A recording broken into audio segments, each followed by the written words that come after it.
क्या अमेरिका भारत के तेजस fighter jet programme को धीमा करने की कोशिश कर रहा है?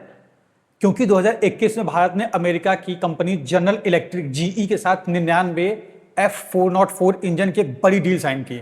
लक्ष्य ये था कि तेजस मार्क 1A को समय पर भारतीय वायुसेना में शामिल किया जाए, लेकिन नतीजा क्या हुआ?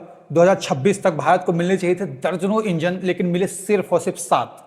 सवाल यह है कि अरबों डॉलर की डील करने के बावजूद अमेरिका ये सप्लाई क्यों रोक रहा है?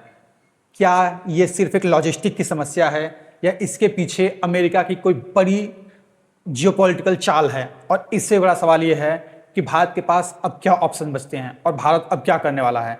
आज के इस वीडियो में हम बात करेंगे अमेरिका के इंजन डिले के पीछे की असली रणनीति, भारत का मास्टर स्ट्रोक यानी कावेरी 2.0 इंजन प्रोजेक्ट और फ्रांस की सैफ्रन कंपनी के साथ एएमसीए के लिए 120 टू 140 किलो न्यूटन इंजन का जो नया टाइप हुआ है उसके बारे में, और भारतीय वायुसेना का जो आसमान का भगवान कहा जाता है नेत्रा MK2 AWACS प्रोजेक्ट, इन सब के बारे में हम आज बात करने वाले हैं। सो नमस्कार, welcome to world affairs unlocked. और हम सबसे पहले शुरू करते हैं और समझने की कोशिश करते हैं कि ये जो जीई इलेक्ट्रिक के साथ भारत का डील था उसके साथ क्या प्रॉब्लम है। सो हुआ कुछ यूं कि 17 अगस्त 2021 को भारत ने अमेरिका की जीई एरोस्पेस के साथ 716 मिलियन डॉलर लगभग 5,375 करोड़ रुपए की डील साइन की, ताकि 99 जीई F404 इंजन की डिलीवरी 2029 तक पूरी हो सके। और पहली डिलीवरी जो 2023 में होनी थी उसमें ही अमेरिका ने लगभग 2 साल, यानी पूरे 2 साल, लगभग तो नहीं, पूरे के पूरे 2 साल लेट करके मार्च 2025 में की। और आज 2026 में स्थिति यह है कि 99 में से सिर्फ और सिर्फ 7 इंजन पहुंचे हैं। 92 इंजन अभी भी पेंडिंग हैं, जिनकी डिलीवरी 2029 तक हो जानी चाहिए थी, वो अभी तक नहीं हुई है।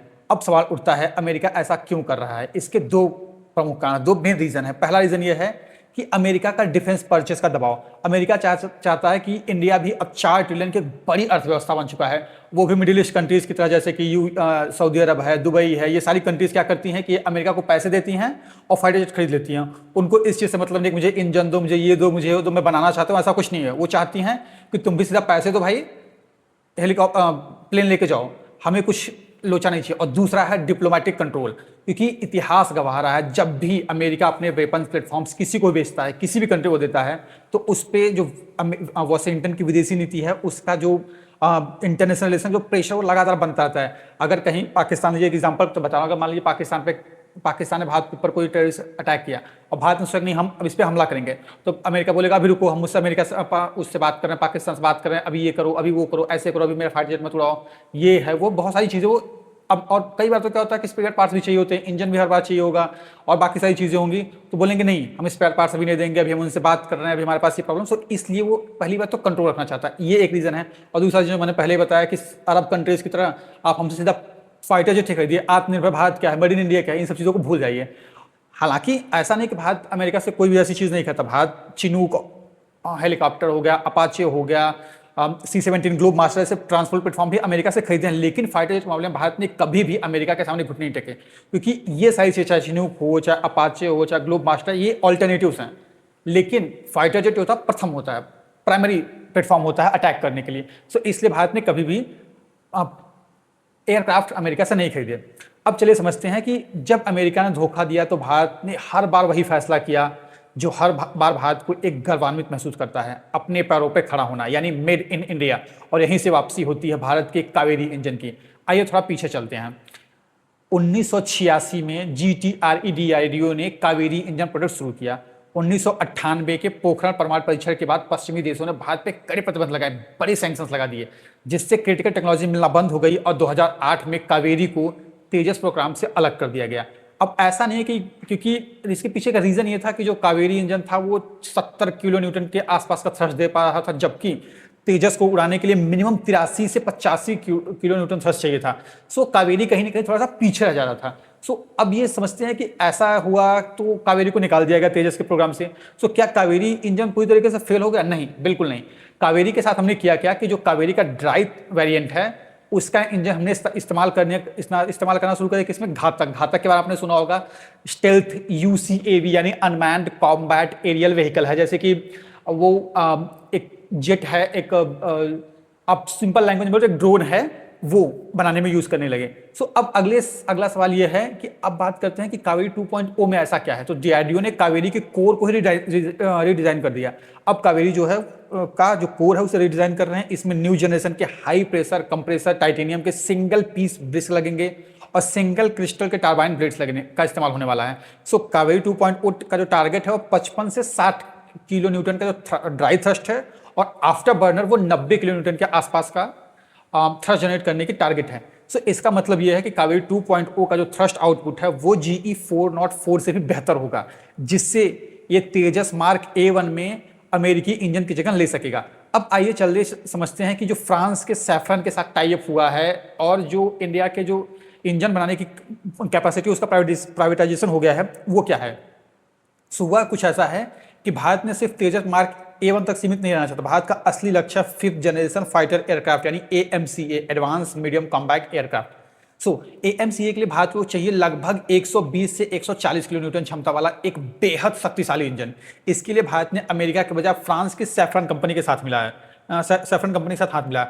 सैफरन वही कंपनी है जो राफेल लड़ाकू विमान है, जो राफेल हम उड़ाते हैं, उसी का M88 इंजन बनाती है। फ्रांस के साथ ये एक जॉइंट डेवलपमेंट की सबसे खास बात यह है कि इसमें 100% ट्रांसफर ऑफ टेक्नोलॉजी है, यानी कि भारत के पास अब इंजन बनाने का राइट्स होगा।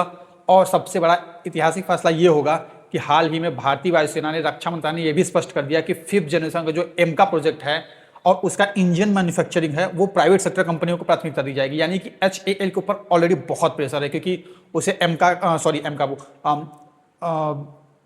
तेजस के इंजन बनाने हैं, तेजस पे काम कर रहा है और तेजस के चक्कर में बहुत ज़्यादा लेट होता जा रहा है। इसलिए अब प्राइवेट कंपनीज को इसका टेंडर देने का सोचा हुआ है। अब आइए बात करते हैं नेत्रा MK2, इंडिया का जो इंडियाज आई इन स्काई के नाम से जानते हैं, MK नेत्रा 2 के बारे में। अब इसके बारे में बात करते हैं।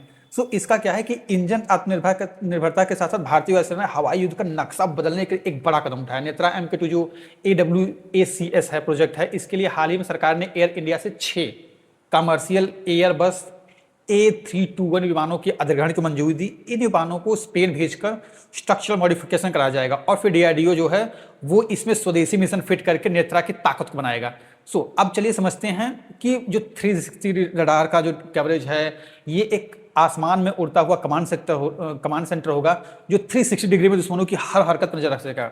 इसका जो काम होगा वो थ्रेट मैट्रिक्स को होगा, कंप्यूटिंग होगा। ये सिर्फ एक रडार नहीं होगा, इसमें AI एल्गोरिदम के लगे होंगे, इसमें दुश्मन के ड्रोन्स हो, फाइटर जेट्स हो, क्रूज मिसाइल्स हो, नेवल शिप्स हो, इन सबको रियल टाइम में ट्रैक करना और हमारे सारे कमांड सेंटर को हर समय 100+ एडवांस सेंसर्स के साथ प्रत्येक विमान को जो है वो उनको भेजते रहना।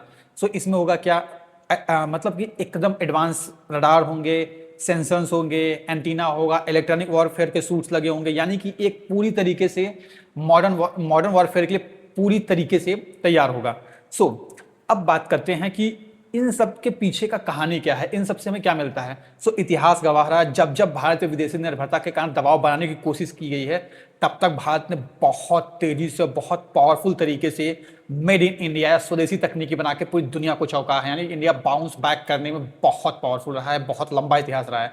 चाहे 1998 की बात करें, जब पूरी दुनिया ने परमाणु परीक्षण के बाद सुपर कंप्यूटर और स्पेस टेक्नोलॉजी देने से पूरी तरीके से इंडिया को बैन कर दिया, तो भारत ने अपना खुद का परम सुपर कंप्यूटर बनाया और इसरो का स्वदेशी जो क्रायोजेनिक इंजन बना लिया। और आज वही कहानी जेट इंजन टेक्नोलॉजी के साथ दोहराई जा रही है।